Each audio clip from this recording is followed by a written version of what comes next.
San Eusenius, and for today's vlog, we're going to feature the Grotto Vista Resort. So come and join us.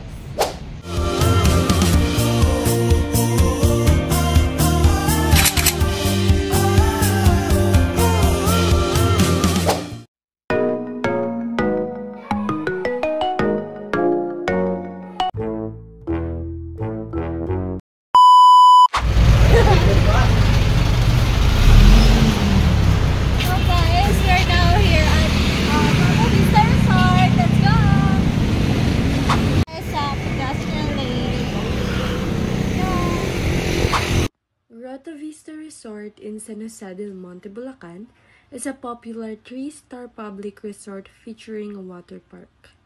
It's a great place for a relaxing staycation with delicious cuisine. The resort provides water park slides, restos, KTV, and venues for events like weddings and parties.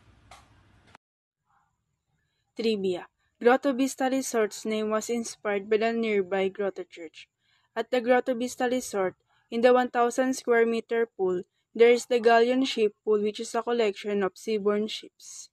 So ditong part is meron silang 7-Eleven. So guys, yan. May makikita kayong 7-Eleven. Tapos ito yung parking nila. And here also, one of their paalala.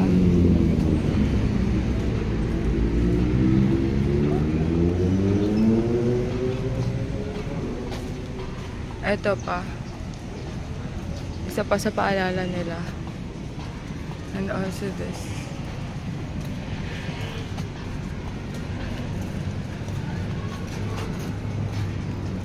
Dito yung waiting area nila. And take a good care of your belongings.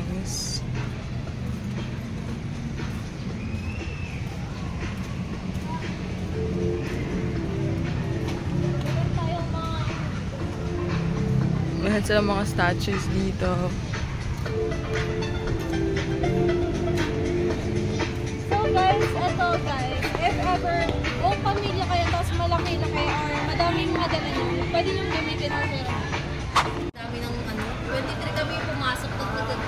Ilan nagdagdag? Libre sa kanila, 4 feet pababa. So yun guys, nakapag Dito guys. Kuha na kami ng stub. And dito tayo magbabayad. Yun guys, nakapagbayad na kami. And stub namin yan for umbrella. Yan, i-check na nila yung gamit natin guys. Yun guys, di na chinek yung gamit namin kasi it seems like di naman kami umiinom. Joke lang. Di talaga ako mag-inom guys kasi walang talaga kami balak. So, pagpasok nyo guys, unang-una nyo makakita is yung locker nyo. So, may locker sila na for rent na binabayaran para ma-secure yung mga items or gamit nyo, dala-dala nyo na malaki yung value. So, ito, ang pinakamahalagang part niya is may first aid sila. Kompleto sila and may clinic sila. So, if ever na may nangyayari sa inyong aksidente, ready sila na tulungan kayo.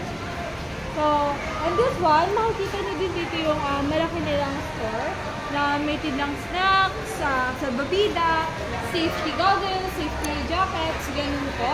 And may mga foods and drinks. So, kompleto talaga. So, dito naman tayo, which is merong vegan house, light building, men's shower and comfort room, ladies shower and comfort room, and roof deck. So, ito yung una. Pag-akit nyo pa lang, makikita nyo na kung gano'n nila yung welcome. Sa every karato lang makikita nyo.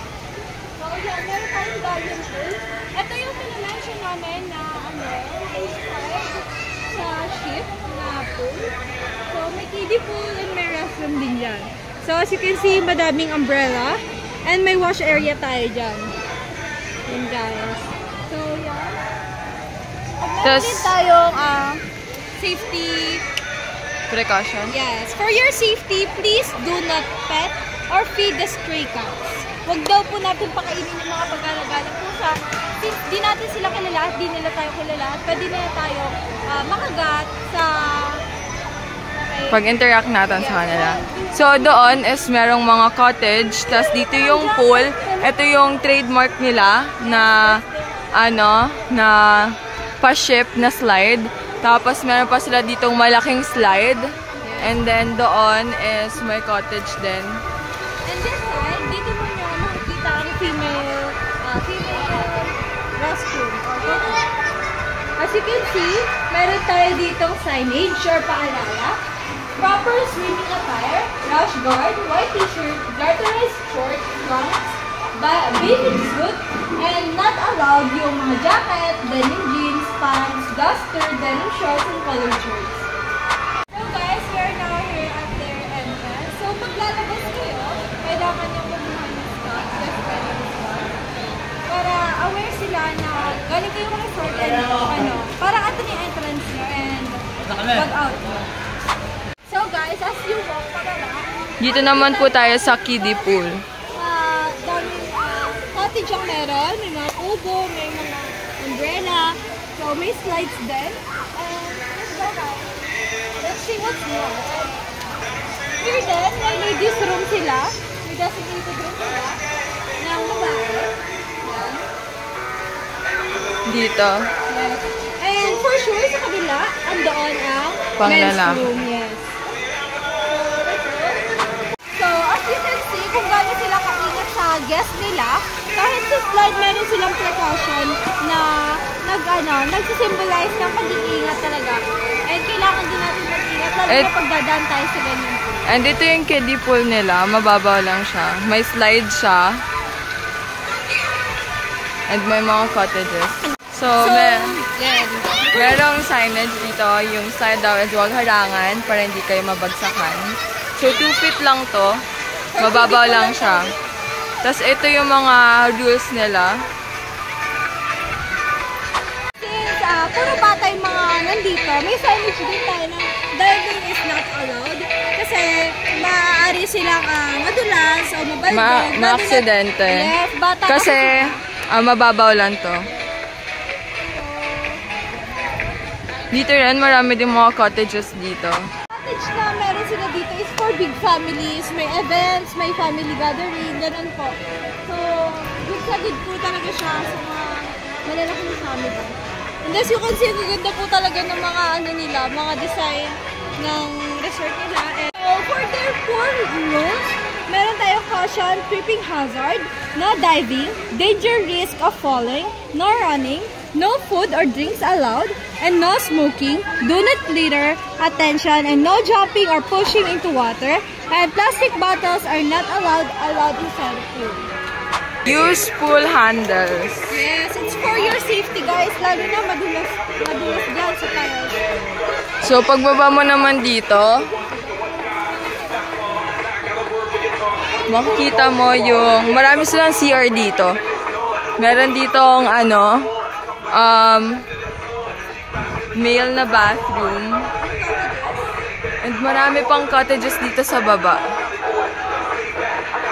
Tapos, ito pa. And dito pa yung mga restrooms. So, yan guys, no need to worry kung sobrang dami nyo. Kasi, talagang, talaga to. Madami silang cottage. And, sa area na yun, as meron silang no smoking na paalala. yes, and sa area na yun, meron tayong Grilling area. Doon natin makikita yung mga isdang pwede natin kunin mamaya. Ay, kunin mo na. Charot guys. Joke. Hindi, syempre sa'yo yan. Marami pang cottages dito, tas meron pang pool dun, isa pa. It's a private pool. Madami pa dun. Tas ayun yung sa kabila, bawal kasi pumasok.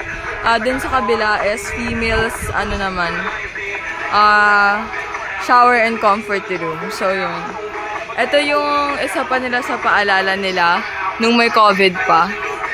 Wear your mask. After showering, wash hands fully, maintain a distance, and take care of your belongings. So that's it po.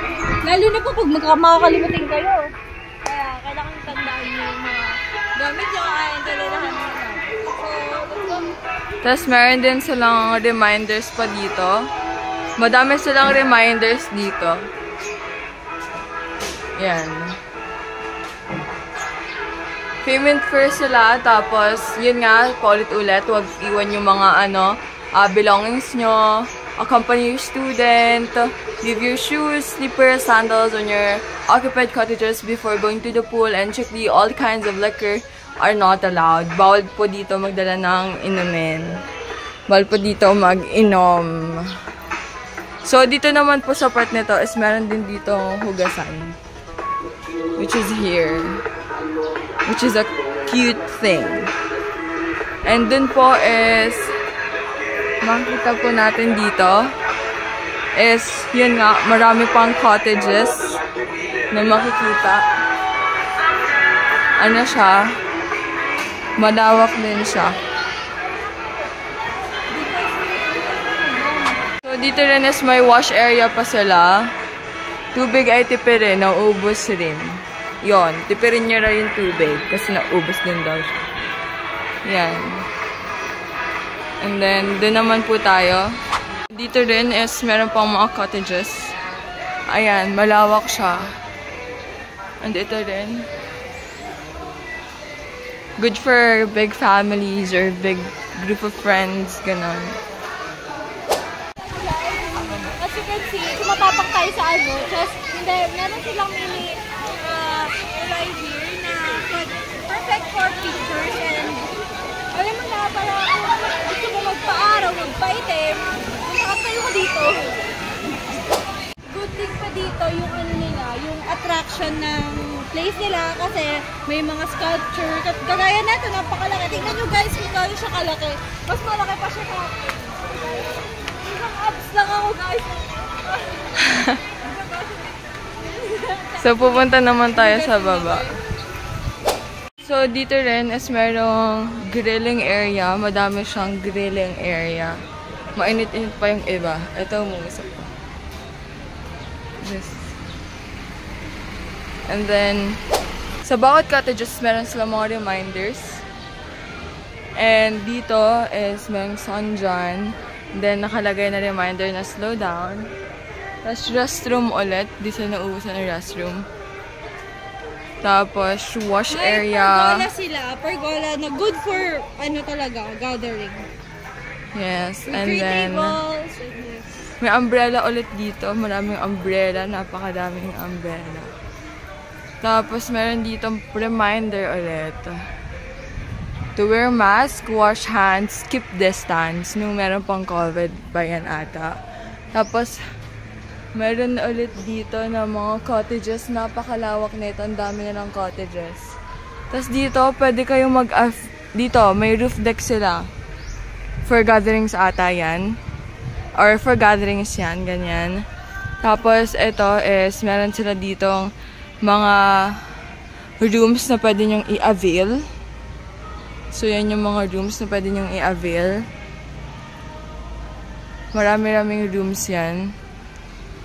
And then, exposed talaga sila sa greens. Maraming greens kayong makikita dito.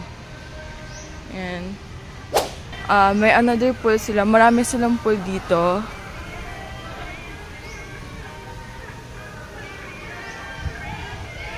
Marami silang pool dito. So, this is one of their pools.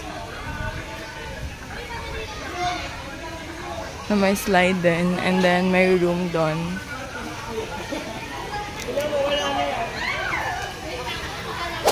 So, another reminder, mind your belongings. Another, paalala. Tapos dito naman sa bandang dito, may construction sila. Ongoing, guys. As you can see, sobrang unlad na itong place na to. Ang dami nilang improvements, renovations, ganun. May sila playground. May playground sila, may sila pwedeng mag-picnic, guys. Picnic area sila. Dito. May bench sila. Guys, ito pa yung nakaka-amaze dito kasi they are taking care of lots of snakes and it's kinda big. It is big. Look here. And then we have this signage na pakiusap, bawal sundutin ang sawa. Salamat po. Because, it can be dangerous since poisonous sila. Hindi lang isa yan, guys. I think, tatlo sila. Just like this one, it's color white, I think. No, it's not. No. Look, guys. Ang laki. Ang laki nila. Hindi kasi pwedeng makita since... Dito. Wag.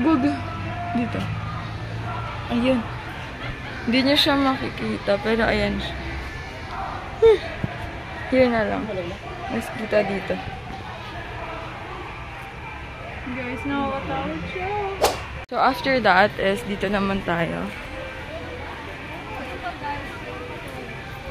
What's this? Wala namang nandito. Wala na, guys. Tapos dito is meron charging station. 30 pesos. Tapos mind your belongings again. And then toilet for PWDs. Nandito siya. And then marami silang wash area and grill area. At this grill area is only exclusive for Muslim customers. Ito is for Muslim customers only. Yung grill areas na yan. Since, diba, hindi sila nagluluto ng mga baboy, bawal sila sa baboy, ganyan. So, yun na, babalik na kami sa cottage namin. Which is here again.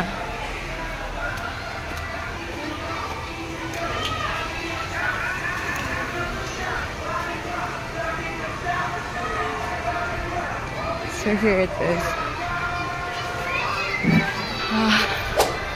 So, I'm gonna share my experience na since si Rika is magpapaiwan siya dito.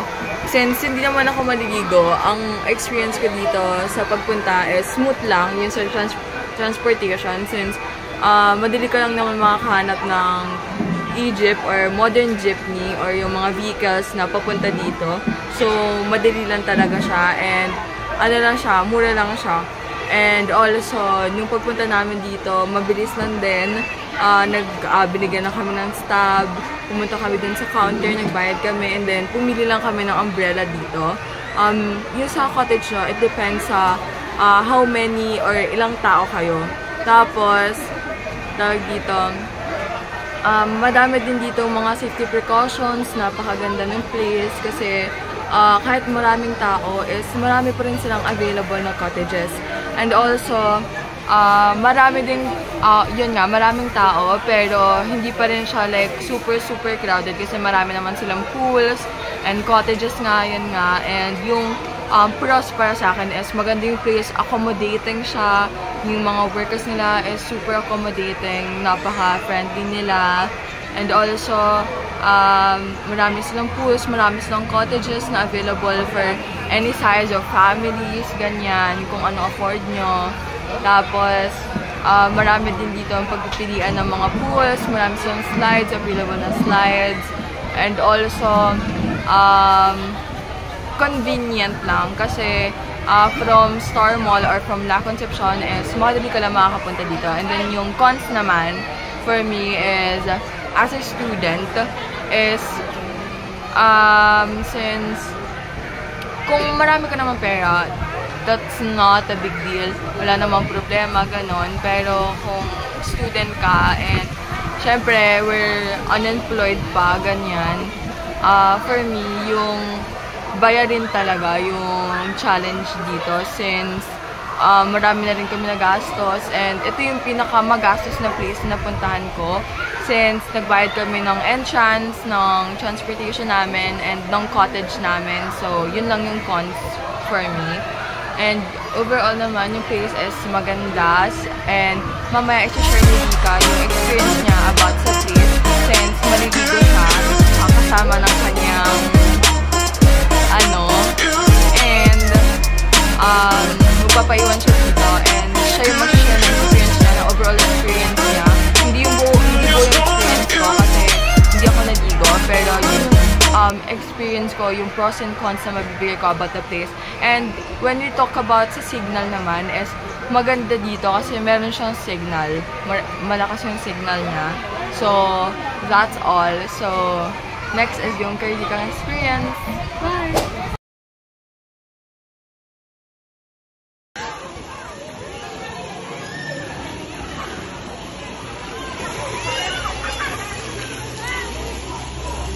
Guys, nandito na tayo. It's 4 feet or 2 feet? 3 feet ka lang. 3 feet. Mala ship talaga siya. Malagarian ship.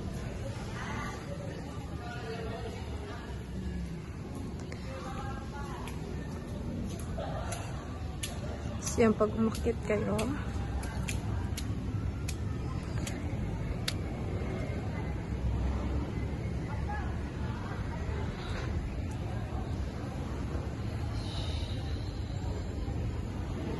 looks so pretty and it looks so big.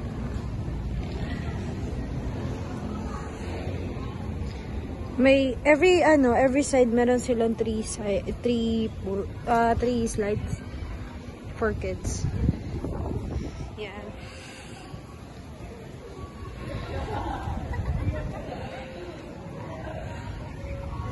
So pretty.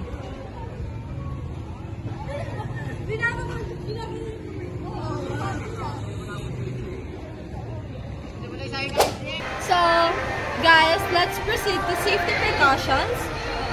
The number 1 pool rule is never run. Don't run. Kasi syempre, pag tumakbo tayo dyan, lalo na pag madulas at nasa gilid tayo ng pool, pwede tayong aksidente. And pwede tayo mag-cause ng baldog, ganyan. And never swim alone. Huwag kang lalangoy ng mag-isa, lalo na kung bata ka, kasi pwede, may possibilities na malunod ka and hindi ka masyadong, lalo na kung malayo ka sa families mo or sa friends mo, hindi ka nila mapapansin. So, flippers whenever you walk near pool. Lagi ka magchichinelas pag naglalakad ka malapit sa pool para iwas dulas na din. And as you can see naman sa video natin, sa pinakita namin na mga rules, safety rules, ganyan precautions, tapos meron din no diving. Huwag kayong tatalon, especially kung mababaw lang, tapos ang tatakad ninyo, masakit po siya sa paa, I swear. And also, masakit din sa ulo. Masakit siya sa ulo, masakit sa binte, sa paa, masakit. Kasi I tried it before and hindi ko nagustuhan. Use pool safety equipment properly. Magsuot po kayo ng goggles, ng life jacket, ng salbabida if ever hindi kayo marunong lumangoy. And also wear water-resistant sunscreen if mabilis kayo mangitim or sa inyo na rin, it's optional naman kung gusto nyo maglagay ng sunscreen or hindi. Please warm up before ka mag-swimming para din energizer, gano'n, para okay yung katawan mo, hindi masyado masakit after swimming. And also, may mga precautions tayo dyan na no smoking, gano'n. And may mga grill area tayo na may designated religion. Like, yung katulad kanina, may Muslim. Para sa Muslim, ganyan. And yun lang. So, for the packing tips, ito yung mga lessons na nanda namin para sa inyo. Ito yung mga lessons na dadalhin nyo when you're planning to go here at Grote Vista Resort. So, the first one is foods. Meron naman silang binibenta dito, pero mas maigi pa rin yung magdala kayo ng food since kung pupunta kayo dito with friends, family, magdala nila kayo ng foods para mas makatipid kayo. May grilling area naman, may washing area, so convenient pa rin para sa inyo. So, life vest. Kung mag-swimming kayo with little kids, pagdalhin niyo sila ng life vest kung pupunta kayo sa mga malalalim, ganyan, para iwas yung accidents. And water, syempre kasama na rin yun kasi kailangan nyo ng tubig. Syempre kakain kayo, mapapagod kayo, ganyan. And then, so, the next one is extra towel kasi syempre maliligo kayo, lalamigin kayo, kailangan nyo ng towel, pampatuyo, and para iwas sa lamig. And kit, meron naman sila dito yung first aid na pinakita namin. Pero mas maigi pa rin yung kung maliit lang ng mga sugat, ganyan, i-treat nyo na lang yung sarili nyo or kung sino mang alam nyo na merong sugat. Slippers, para hindi madulas, ganyan. And then, extra clothes, syempre maliligo kayo, mababasa kayo, kailangan nyo ng clothes. Screen, pang body and pang mukha para anti-sunburn, ganyan, para hindi kayo sobrang umitim or para hindi kayo ma-affect or ma-ano ng araw. So, those are the things or the list of the things na kailangan nyo dalhin when you're planning to go here at Grotto Resort or Grotto Vista Resort. That's it. We're now here with one of the visitors of Grotto Vista Resort to ask them questions. So, tatanungin lang po namin kayo ng some of the questions and sasagutan po kami. So, the first question is, what are the things that tourists or travelers expect during a visit to a place or while traveling in terms of view, food, and accommodation? So, first po, ano daw po yung ina-expect nyo dito sa Grotto Vista Resort when it comes to view po? Sa view naman, syempre, pagpasok mo dito is hindi mo makikita kung ano yung mga view dito sa syempre, dapat kailangan maganda siya, maaliwalas yung view na nakikita, madaming spot na pwede pag-video. So, next po sa food po, ano ina-expect sa food? Sa food naman kasi syempre pag magsiswimming ka, syempre meron kami sariling food, pero na lang kung kulang yung mga dala-dala nyo, pwedeng bumili dyan kung saan. So, sa accommodation po, ano ina-expect? Sa accommodation naman, dapat friendly yung mga staff, na-accommodate kami kung ano yung gusto namin na i-ano sa kanila. And then, sa second question po is, what is the common reason why tourists or travelers seek travel recommendation? Ano daw po yung reason kung bakit nagsisipin ng travel recommendation? Kaya nagsisipin yung parang less sa tulad ng nangyari may mga 50% sa mga resort, mga ganon, o kaya sa mga hotel na pwede yung mga customer or guest, yung mga pinupuntahan din, less yung mga prices nila. What approaches do visitors or travelers take to deal with issues or challenges that they encounter while visiting a place or traveling? Ano daw po yung na-encounter yung challenges dito sa Grotto Vista Resort? And how did you come up with the solution po? Or what solution did you come up with? Kami bilang, ako bilang estudyante, syempre yung pera, yung mahirap, financial gano'n. So, kumbaga kami mga estudyante, pag gusto namin mag-swim, yung mga wala, pwede pag-ambagan, gano'n yung kung sinong gusto mag-swim para masama yung Thank you. The next interview, we are going to interview one of the visitors also of Grotto Vista Resort. What are the things that tourists or travelers expect during a visit to a place or while traveling in terms of view, food, and accommodation?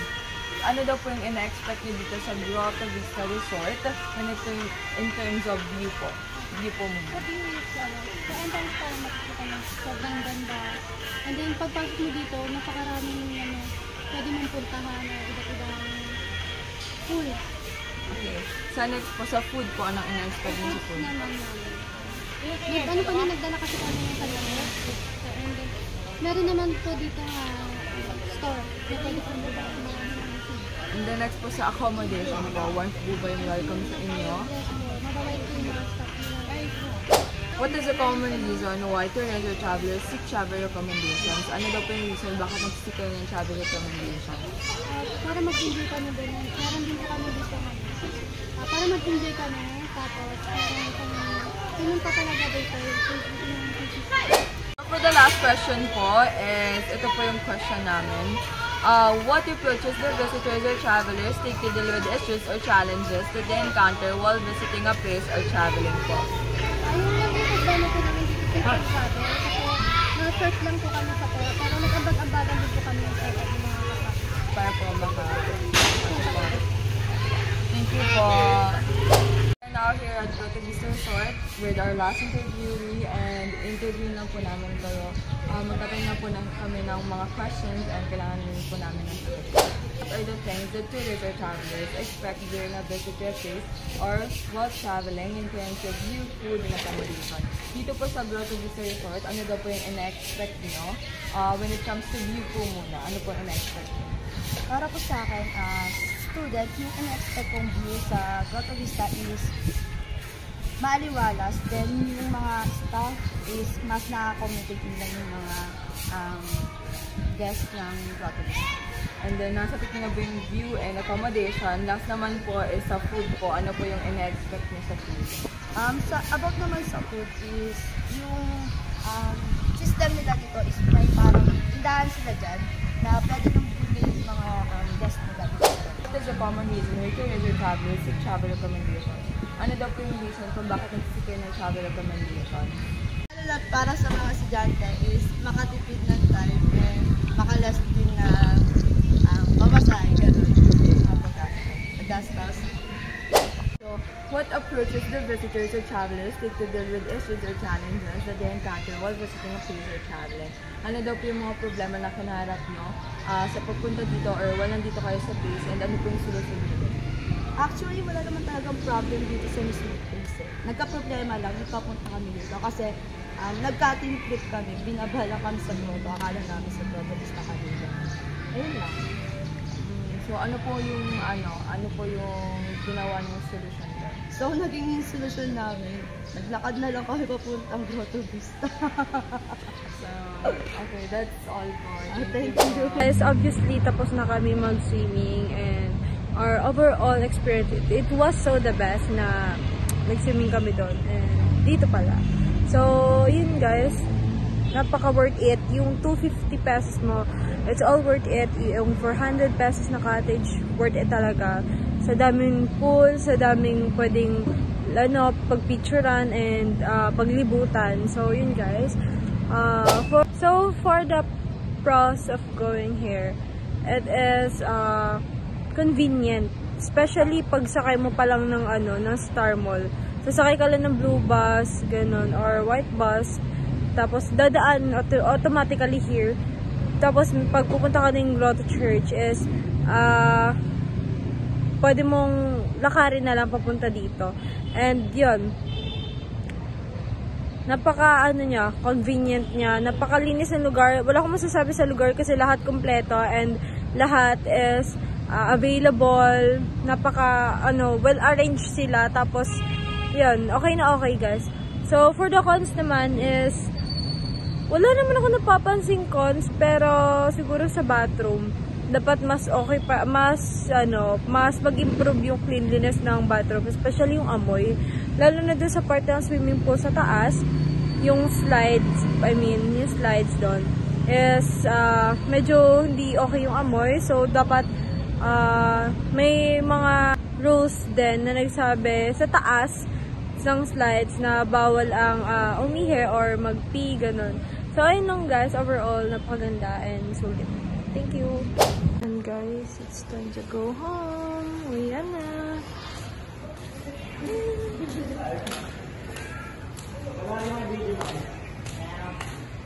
Ayan guys, uwian na! Bye!